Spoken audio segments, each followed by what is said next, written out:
होता है। जिक्र करने से अल्लाह का ध्यान पैदा होता है। अल्लाह ताला का ध्यान इंसान को बुराइयों से रोकता है और अच्छे कामों पर आमादा करता है। अल्लाह ताला के ध्यान के बगैर किया हुआ अमल खोखला और बेअसर होता है।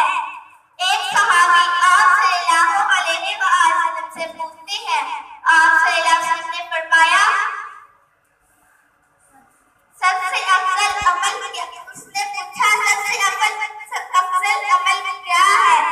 आप सल्लल्लाहु अलैहि वसल्लम ने फरमाया, सबसे अफजल अमल ये है कि तुम्हारी ज़बान जिक्र से तर हो।